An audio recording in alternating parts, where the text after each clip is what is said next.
Tonight's lesson is about Josiah, a great king of Judah. And we pick up our reading in 2 Kings, beginning chapter 21. 2 Kings 21 is where we begin our discussion tonight. We know that Josiah had some pretty miserable ancestors. Look in 2 Kings 21 at verse 18. Manasseh slept with his fathers and was buried in the garden of his own house in the garden of Uzzah, and Ammon, his son, reigned in his stead. Just recently we had a lesson about Manasseh and what a terrible individual he was. We remember he changed. Late in his life he repented and turned to God, but he went down in the annals of history as a really wicked person. He had done some horrible things in his time. To his credit, he did make a change later in life, but he was pretty terrible king. His son Ammon was also a terrible king. Verse 19, Ammon was 20 and 2 years old when he began to reign. He reigned 2 years in Jerusalem. His mother's name was Meshullemeth, the daughter of Haraz of Jotbah. And he did that which was evil in the sight of the Lord, as his father Manasseh did. And he walked in all the way of his father, walked in and served the idols that his father served and worshipped them. And he forsook the Lord God of his fathers and walked not in the way of the Lord. And the servants of Ammon conspired against him and slew the king in his own house. And the people of the land slew all them that had conspired against King Ammon. And the people of the land made Josiah his son king in his stead. Now the rest of the acts of Ammon which he did, are they not written in the book of the Chronicles of the Kings of Judah? And he was buried in his sepulchre in the garden of Uzzah, and Josiah, his son, reigned in his stead. And then right on into the next chapter, verse 1, Josiah was 8 years old when he began to reign. Think about that. Think about some of our kids here who are just 8 years old. I mean, that's just a child, just a little child. And Josiah becomes king at that age. Now, the first thing that I think the first lesson that we would want to draw from this is, here's Manasseh, very bad, wicked king. Ammon, like his father, bad, wicked king. What would you expect from Josiah? Especially since he becomes king at such a young and impressionable age, what would you expect out of him? Well, I think you wouldn't be making a bad prediction to say he'll be as bad or worse than his forefathers were, right? His granddaddy Manasseh, his father Ammon, these are really bad guys. And Ammon has learned, surely he has learned from them, and he'll be a king like they were, probably taking it even several steps further than they did. Now we know, and you know how the story turns out, the fact is that he doesn't do that and turns out to be a very good king. So, what conclusion would you draw from that? Somebody give me a takeaway from that scenario. Monty? We don't have to be like our parents or grandparents. We can break the mold or break this chain or end the cycle or have whatever phrase you want to go with that. We can choose to be different. And that even though he was surrounded by apparently wicked people in his grandfather and his father, I would estimate his mother was probably a good, faithful Jewish woman that taught him well. Somebody did. Somebody taught him. I mean, it mentioned, which all these kings, it mentions their mother's name. But to me, it seems like probably his mother had a good influence. Somebody had a big influence on him, taught him the truth, and he chose to do right. And if he can choose to do right, in spite of his environment, then we can too. I think I like that last phrase especially. If he could overcome his upbringing and his environment and do right, we can too. Anybody can. Now, the sad reality is that doesn't happen. I would say that's a minority outcome. The majority outcome is that parents who fail their children end up wicked. I mean, but we know. And of course, the verse in Proverbs that we often reference, Proverbs 22 verse 6, says, bring up a child in the way that he should go, train up a child in the way that he should go. When he's old, he will not depart from it. That's a proverb. It's generally true. A proverb is a generally true observation. So train up a child in the way he should go. When he is old, he will not depart from it. But what if you don't train up a child in the way that he should go? When he is old, then the odds of him doing right are way diminished, way diminished. And so Josiah is a unique case. It would not have been what anybody probably would have predicted that he turned out like he did. So I think Monty's point is the one we really want to stress. Sometimes we act like we are totally the victims of our environment. We are totally the victims of our upbringing. So my mom and dad, they drank and cussed and smoked. And so what do you expect from me? I mean, that's the way I was brought up. I'm going to do like my folks did, right? No, I don't have to do like my folks. By the way, my folks didn't do that. I'm just using that as an example. But the point of it is, as Monty said, you can overcome. You can overcome anything to be faithful to God. It doesn't mean to be easy. I don't imagine it was easy for Josiah to be a faithful man. But he did. And so his lesson is a good one for us. Anybody? Any thoughts? Okay. So,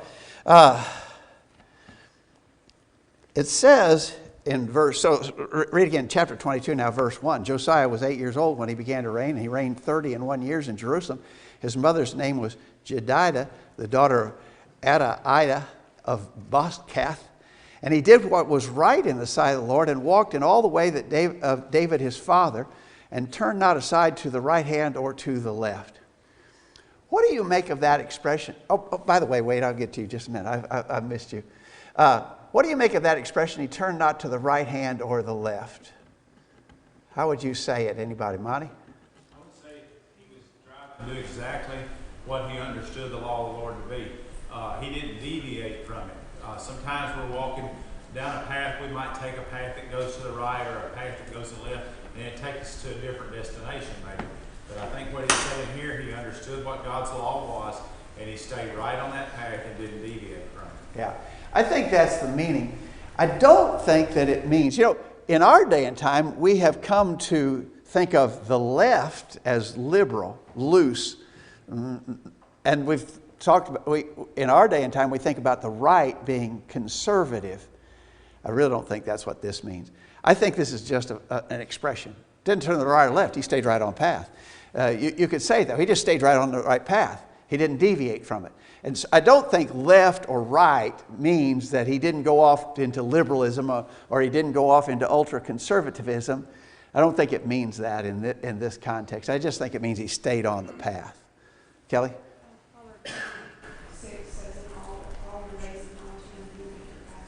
Make your path straight, exactly. What was that reference again? Proverbs 3:6, okay, all right. I suppose we could probably talk about the fact that, and sadly many of our brethren have deviated to the left, if we're going to use that expression to mean liberal or loose. What would be worse? Let me ask you this question.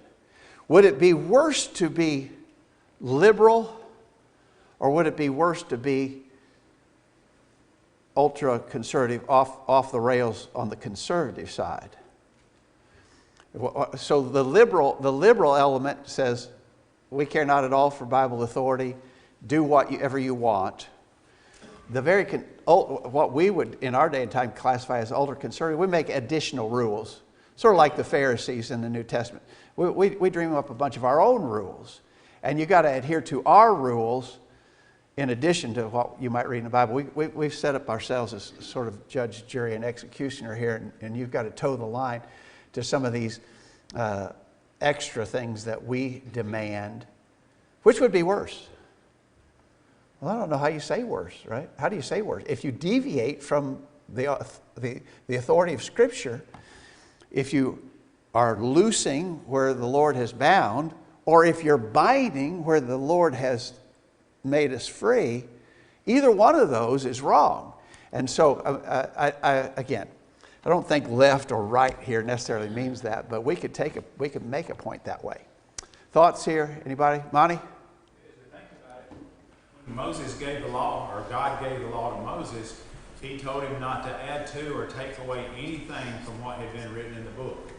And then we read over in the book of Revelation, it says this, it uses that same phrase.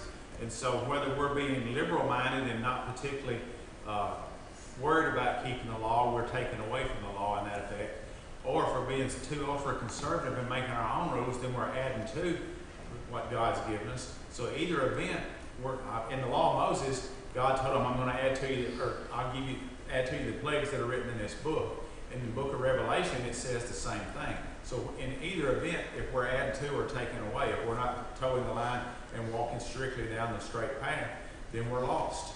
I think you're right.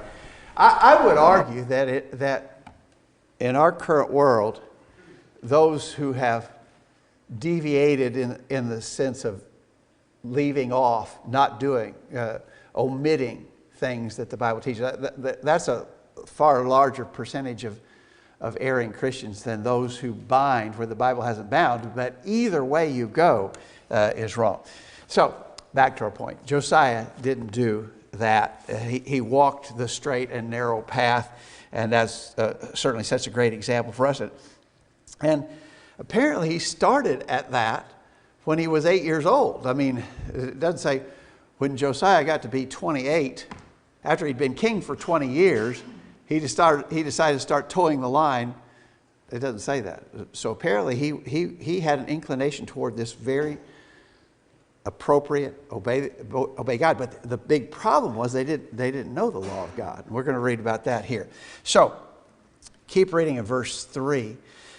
Chapter 22 of 2 Kings, verse 3. It came to pass in the 18th year of King Josiah that the king sent Shaphan, the son of Azaliah, the son of Meshullam, the scribe, to the house of the Lord, saying, Go up to Hilkiah the high priest, that he may sum the silver which is brought into the house of the Lord, which the keepers of the door have gathered of the people, and let them deliver it into the hand of the doers of the work, that have the oversight of the house of the Lord, and let them give it to the doers of the work, which is in the house of the Lord, to repair the breaches of the house. Now it goes on and gives a little more detail. Apparently, this is pretty surprising, right? Apparently the temple had fallen into pretty serious disrepair. Now remember, this would still be the temple built by Solomon. And in its glory days, it was the most fabulous thing imaginable. But apparently, they had become so negligent, the people in general and the previous kings in particular, that the temple, Solomon's temple in Jerusalem, had fallen into somewhat of a disrepair. And so Josiah is commissioning the repairs to the temple. So this was in his 18th year. He started reigning when he was 8 and 18. So he's 26 years old. He's still a young man at this point. So keep on reading at verse 8. And Hilkiah the high priest said to Shaphan the scribe, I have found the book of the law in the house of the Lord. And Hilkiah gave the book to Shaphan, and he read it. And Shaphan the scribe came to the king and brought the king word again and said, Thy servants have gathered the money that was found in the house and delivered it into the hand of them that do the work and have the oversight of the house of the Lord. And Shaphan the scribe showed the king, saying, Hilkiah the priest hath delivered me a book. And Shaphan read it before the king. And it came to pass when the king had heard the words of the book of the law that he rent his clothes. And the king commanded Hilkiah the priest and Ahikam the son of Shaphan and Achbor the son of Micaiah, I guess, and Shaphan the scribe and Azahiah, a servant of the king, saying, Go inquire of the Lord for me and for the people and for all Judah concerning the words of the book that is found. For great is the wrath of the Lord that is kindled against us, because our fathers have not hearkened unto the words of this book to do according to all that which is written concerning us. And so we talk about the temple falling into disrepair. This probably is even more shocking. They had lost the law. They were, not only were they not keeping the law, they didn't even know where it was. The book of the law had been lost, and that tells how far off course Judah had gotten.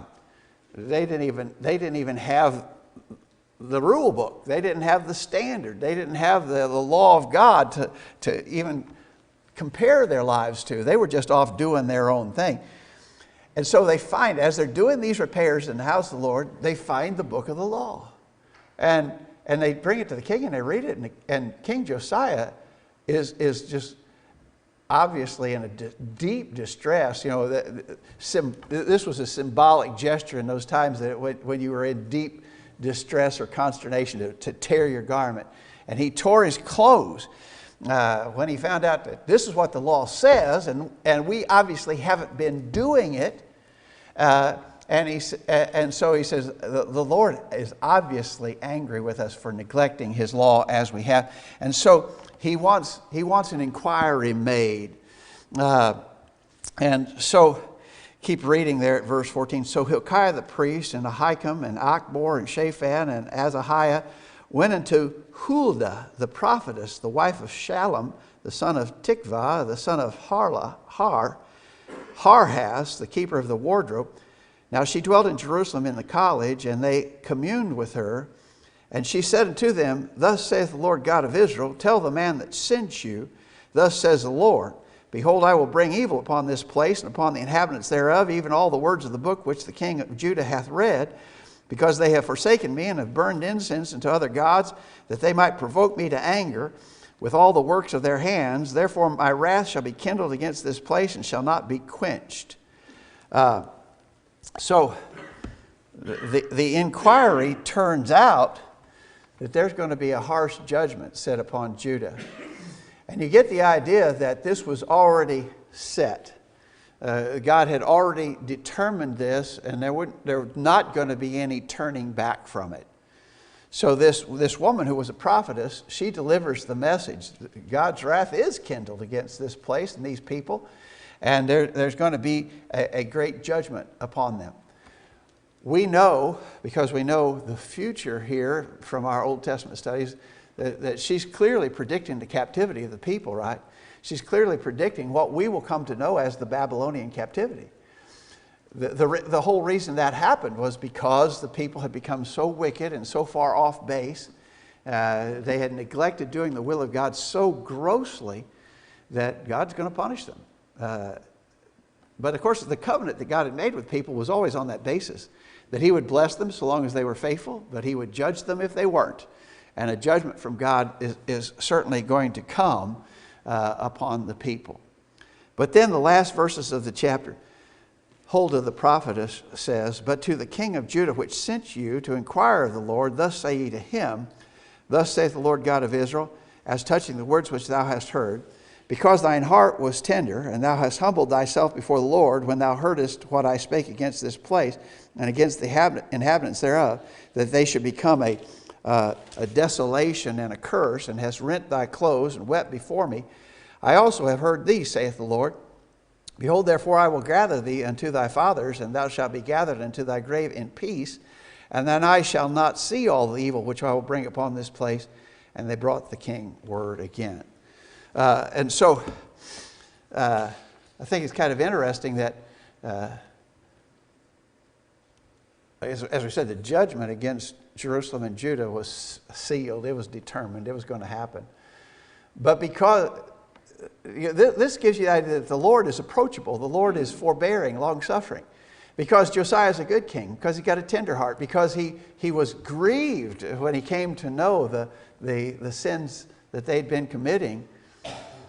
The Lord saw that and indicated, it's coming, but I'll postpone it. It won't come in your days. It won't come in your time. You'll go to your grave in peace. So again, probably one of the lessons we learn from that is the patience and long suffering of God, right? Which I think is important. Anybody? Wade? It just kind of reminds me when Moses was with the children of Israel and God put the plague on them, and then Aaron's son saw the man bring in the Moabitess woman, and he went and stuck a spear through him. And God said, okay, and he said, okay, I'm making you the new priest. But then he calmed everything down at that point, because he realized that somebody actually started stepping up and doing the right thing and figuring I like that expression you used, that somebody stepped up to do the right thing. God honors that. God looks for someone who will step up and do the right thing. I think that's a good expression. You think the nature of God in that sense has changed any? I don't think so either. I mean, God's still looking for those who will step up and do the right thing. That's a really good point. Wayne? Also shows that one person can make a difference. The righteousness of one man saved a nation from destruction for a period of time. Yeah. Delayed it, at least. Yeah. I think that's a good point. So I'm just one, I think a lot of times as Christians, I'm just one person. I'm just one. What can I do? As you point out, one person can do tremendous things in God's sight. Good point. Yes. So it sounds like Josiah was righteous, even though they did not have the book of the law to follow. And so, he followed in the ways of David, it says. And so you got to think that probably his mom had a lot to do with him getting on the right track, and people that had that knowledge of the ways of David and taught him, because he would, like I said, they didn't find the law until the 18th year of his reign. So yeah, and it almost makes you think that there's sort of an instinctive sense of right and wrong. In Romans chapter 2, Paul writes about the law written on the heart. And you would think, here's this 8-year-old Josiah, and he sees what his father done. He saw what his grandfather done. Terrible, wicked men. And there's something instinctive almost that says, that's not right. I'm not going that route. And so he had been doing better than his forefathers even before he found the book of the law. You're right. Okay, anything else here? All right. So Josiah challenges the people. Chapter 23 now.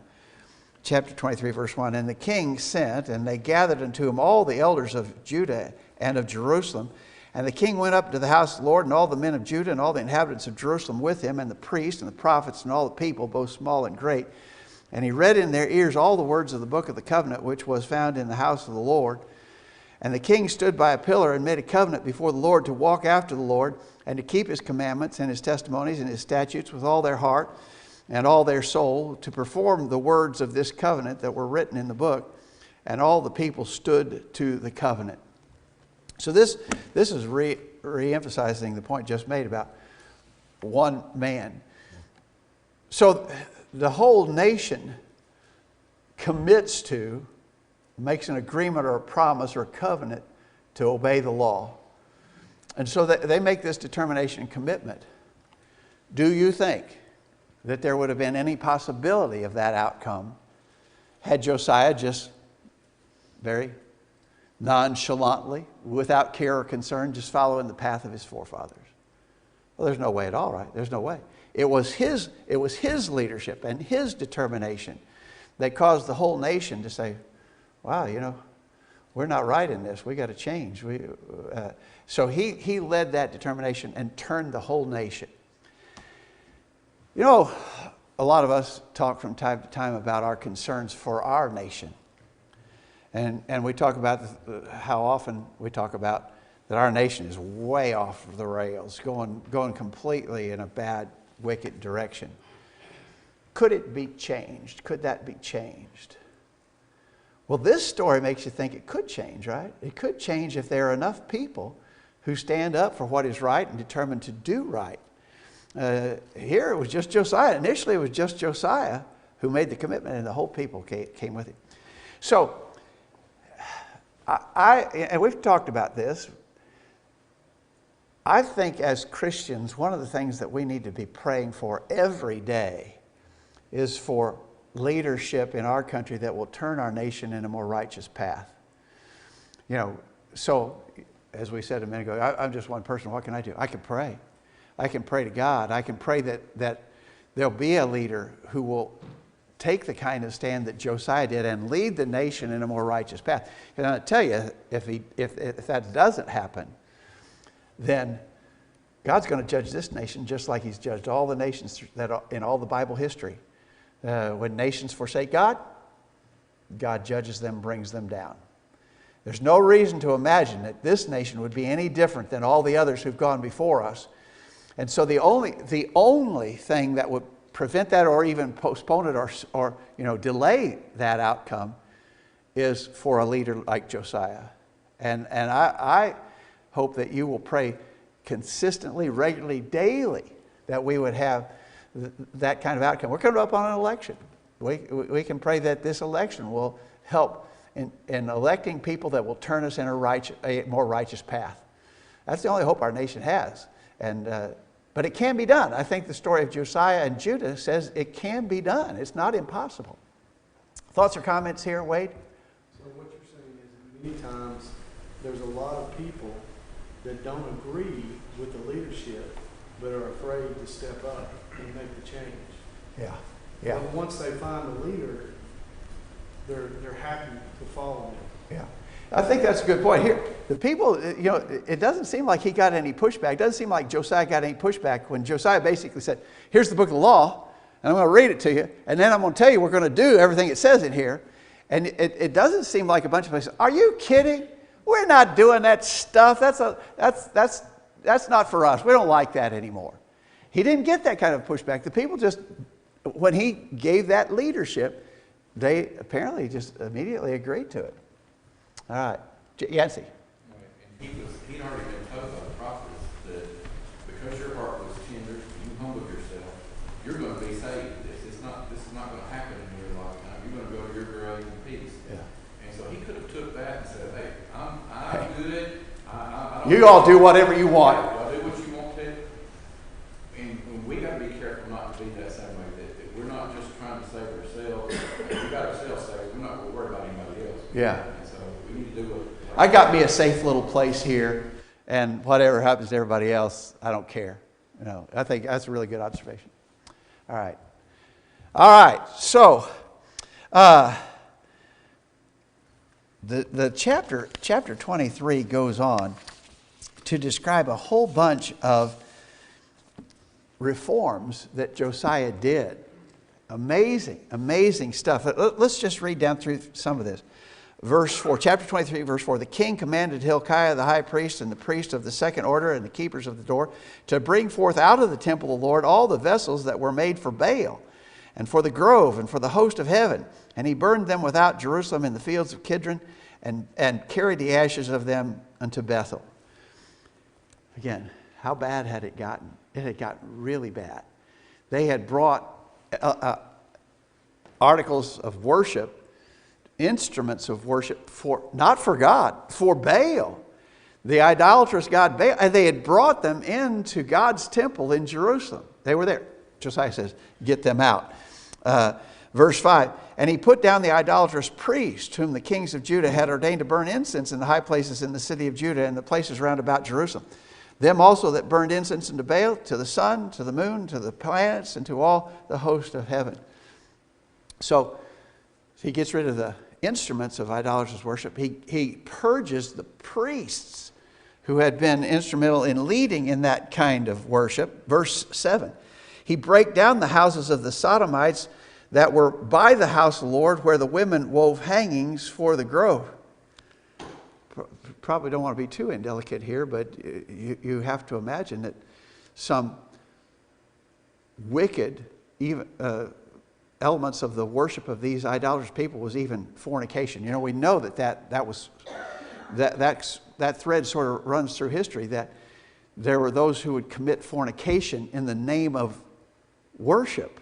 And the fact that there were the houses of the Sodomites that were by the house of the Lord. Why were they there? Well, quite possibly they'd gone that far off that they were committing those kinds of abominations. Verse 8.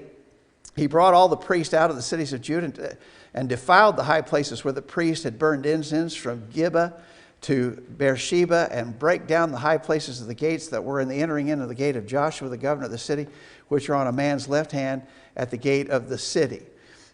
So he destroyed other places of idol worship outside of Jerusalem. And so he's really taking care of this issue all across the territory of Judah.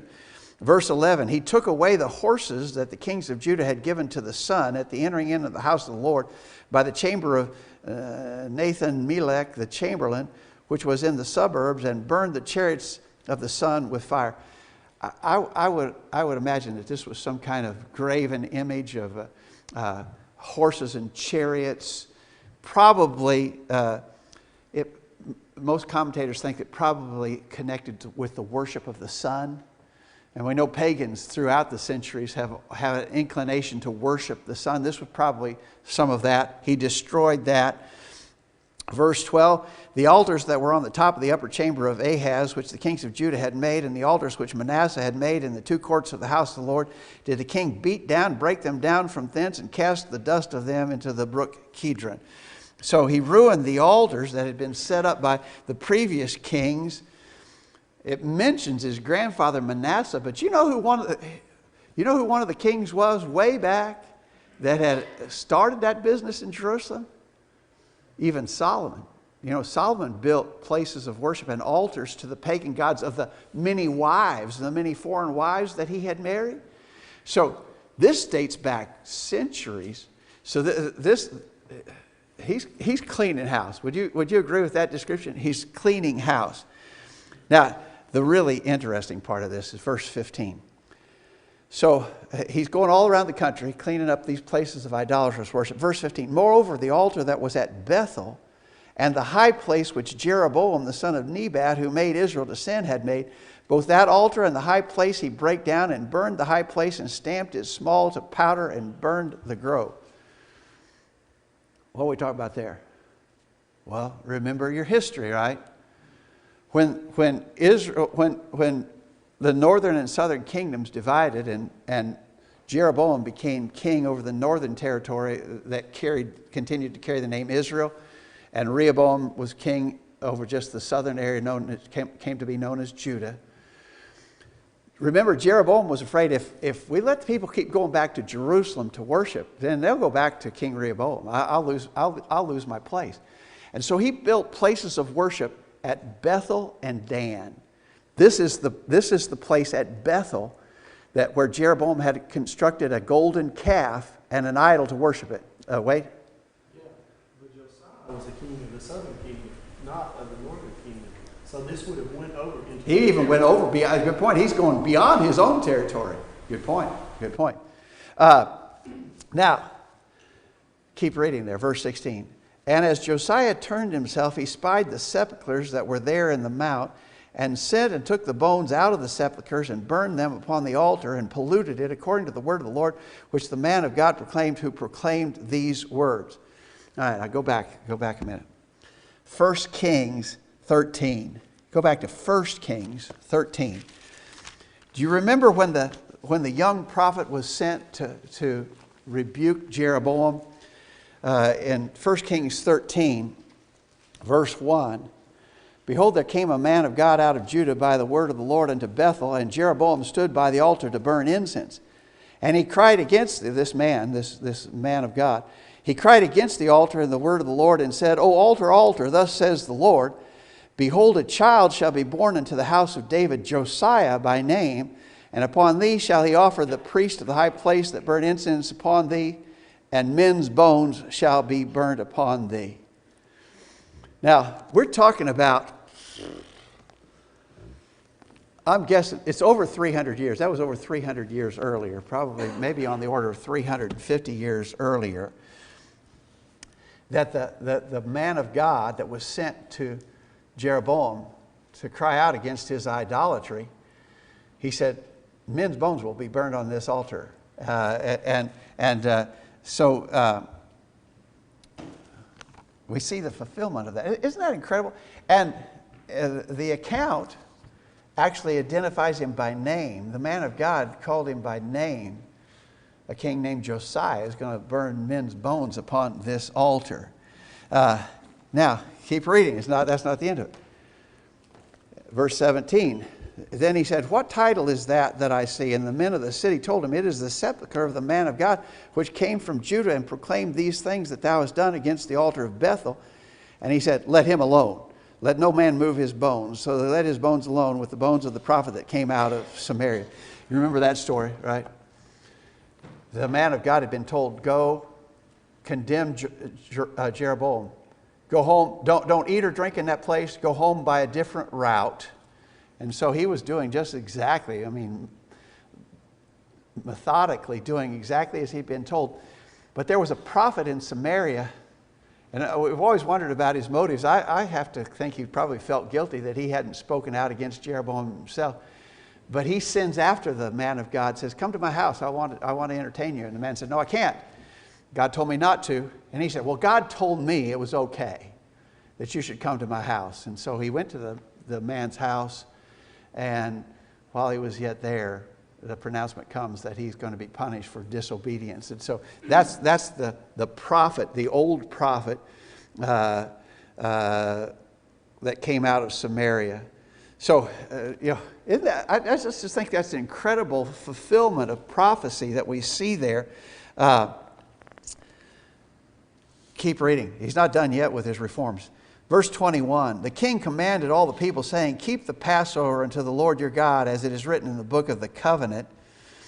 Surely there has not holden such a Passover from the days of the judges that judged Israel, nor all the days of the kings of Israel, nor the kings of Judah. But in the 18th year of King Josiah, wherein this Passover was holden to the Lord in Jerusalem. And so he keeps the Passover for the first time in centuries, apparently. The Passover had not been kept, at least not been kept at this level for a long, long time. He's determined to follow the letter of the law, the book of God. I would take us back to the point Yancey made a minute ago. Why all the bother? It's already been promised to me that all this trouble is not going to come to me. I'm going to die in peace. All of this judgment from God business, that's going to happen after I'm long dead and gone. I'm not going to worry about it. I'm just not going to worry about it. Others can do what they want to do, but I've already been told none of this trouble is going to happen in my lifetime. Marty? Another way of looking at that, he could have said, God's done said it's going to come. It's not going to be in my life, and it's going to come. So why should I bother to do anything? You can look at the why should I bother attitude from two directions. Either God said it's not going to come in my life, I've got it made, or why should I bother, because there ain't nothing I can do about it either way. But nevertheless, for him personally, he's seen the need to reform the nation and make them servants of God again. I think you're right. I think I would put it, I think I would just say, Josiah knew the principle. It's always right to do what's right. And irregardless of what may happen in his lifetime or thereafter, this is the God of heaven. And it's right to obey the God of heaven, no matter what else. And you can talk about all the consequences now and later. You can talk about all this problem that may come after I'm dead and gone. It doesn't matter. There's a God in heaven. And this is his law. And it's the right thing to do to keep his law. And I'm going to see to it, Josiah says. I'm making that, I'm putting words in his mouth. But basically, Josiah says, I'm going to see to it that the God of heaven is honored, at least as far as I have anything to say about it. And he did. And what a great example. Tina? Well, it's a lot like with us today. I mean, we want things to be good in our lifetime, but we want things to be good in our children's lifetime too. So we don't want them to have to suffer ill effects. And so if we can, like we don't want to be persecuted now for our faith, we don't want our children to be persecuted in the future. And so we're trying to do things now to ensure as best we can that they have a good future. Yeah. And that may have been in his thinking too.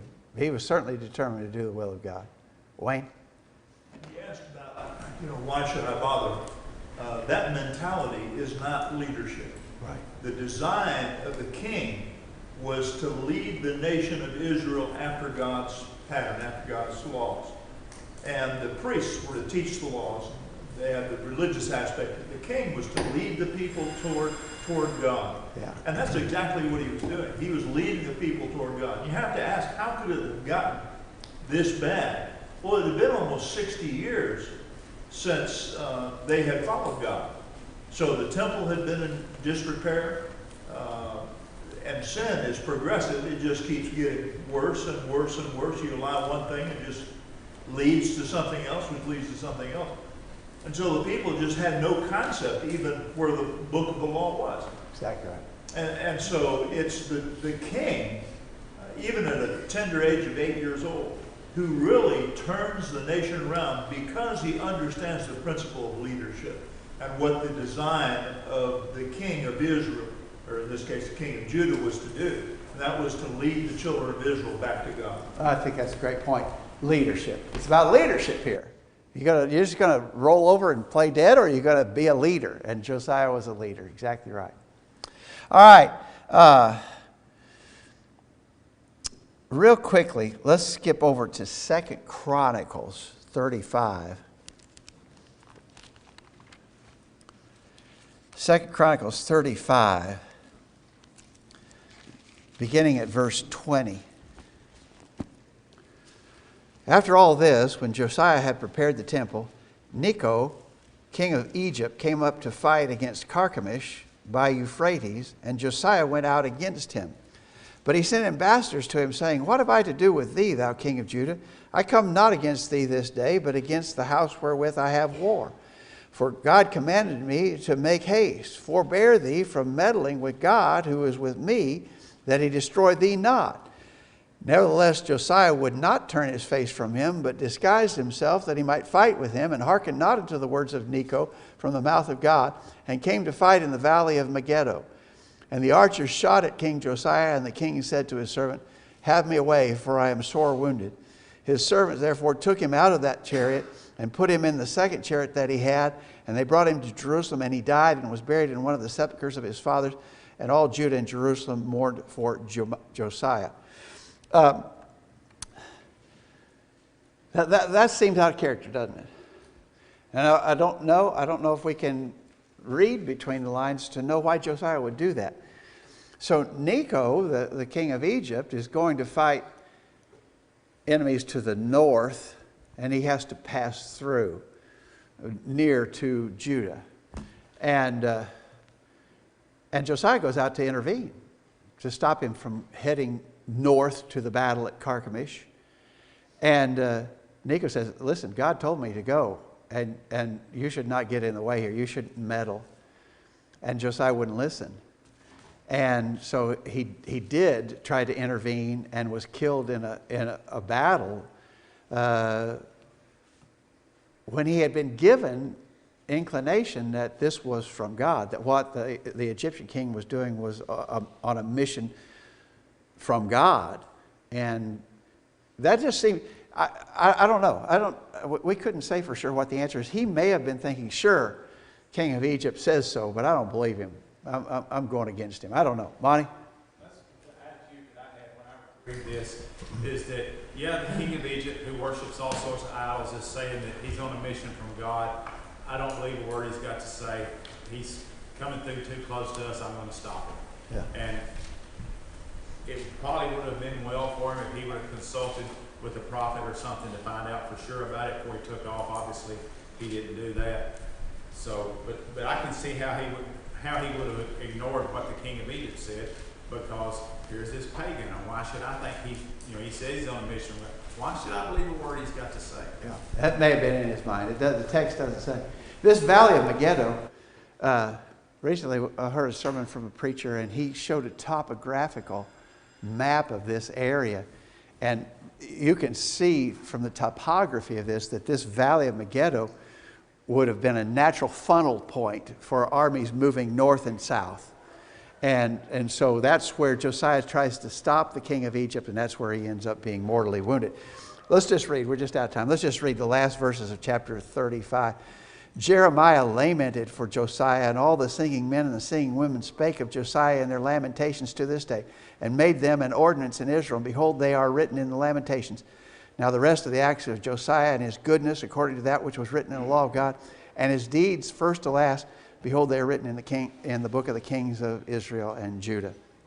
So Josiah, really a good man, and just so much to learn from the really excellent example that he sets for us. So he's a great one to study for sure. So the last one in this set of studies, the last individual to review, will be another great one next week, Lord willing. We'll look at Daniel, and hopefully by next week we'll have an additional study guide for some more Old Testament characters to consider before we end this. Thanks, everybody.